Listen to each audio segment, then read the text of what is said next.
the Right Reverend David John Connor will be waiting for them at the top of the steps. He took up his post just a year or so ago now, 7th of December 1988. And then from here they'll take a walk up the central aisle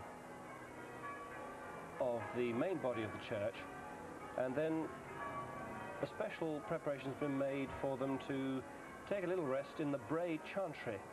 That's on the south side of the chapel itself. It's being used as a sort of just ante-room today, but in actual fact is the bookshop for the St George's Chapel under normal circumstances. I just got my head round the door there this morning, John. There's a nice full-length mirror and a couple of chairs. Only 2 chairs. I thought, well, who's going to stand? So they can check their appearance.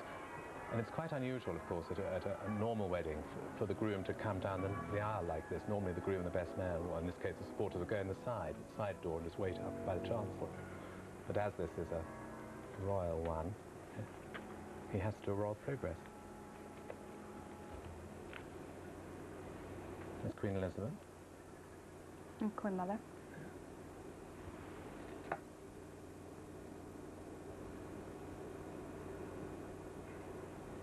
I think the blue carpet looks marvellous. Actually, Music it's by... more regal, sorry, than the red carpet, actually, the blue. Music by Frank Bridge. It's a very, very English. It's all Parry, you know, it's all what the sort of what people expect. Well, John, we haven't been able to listen to much of the music, but for those who've been taking their places in the chapel, they've been listening to Bach and Whitlock and Fantasia and Fugue in G major by Sir Hubert Parry. The music at weddings is very important because they're great rituals. There are certain tunes, as it were. It's like Jerusalem and Praise My Soul, the King of Heaven, that people love to belt out. And again, it isn't a state occasion, so they don't have to have endless amounts of more important music. And that is the journey she has to make, some 3.5 miles down the long walk to Windsor Castle. Back now with the car bringing her mother, the bridesmaids, the page boys.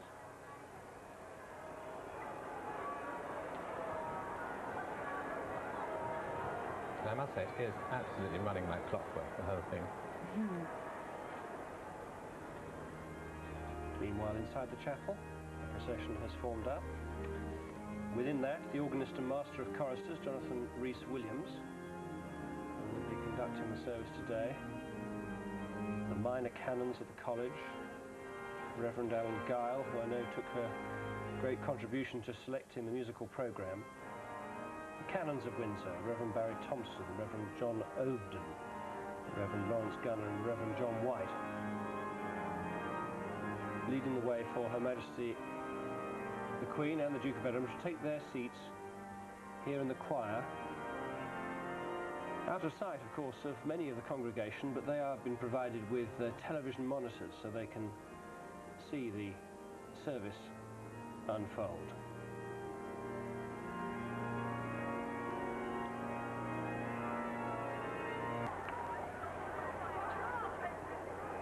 Now, for these people who've been, many of them, in Windsor all day, at last some sights to see and to savour.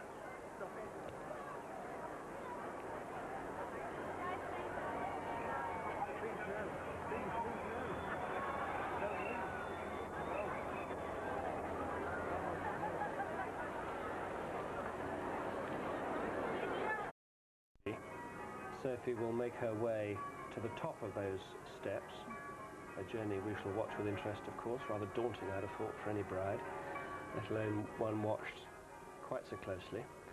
And now the bridegroom, with his supporters, obviously been given the message that his bride is on her way, so coming out of the Bray Chapel and making their way to the top of the nave of the church by those 3 steps, where the first part of the ceremony, the bride and groom will come and stand side by side. And of course, also, the Prince himself was a supporter at Prince Charles's wedding, so it's all very good. Indeed, I think Andrew's too. Yes, he was. They both. He knows the form. They know the form. The bridesmaids Was Samantha Page Shaw, boys. the designer, she's wearing the dark coffee. Being made ready. We've got to find somebody to wear it. Oh, they're sweet. It's like the garter robe, isn't it? It is like the exactly what the garter is. It is indeed It's so. most appropriate for... Garter blue, I think. for the we have garter to day call was that. any earlier in the week. It was on Monday afternoon. That's right. So that's very appropriate. And this church being the The other- spiritual home of the Order of the Garter. Was it Edward III that founded it? Indeed so. Yes. Some brides keep that's their a polite grooms one. waiting Lot longer. It's a very lot longer. I speak from experience. It's mental cruelty just to get you in practice. You probably didn't have quite so far to go. Indeed so.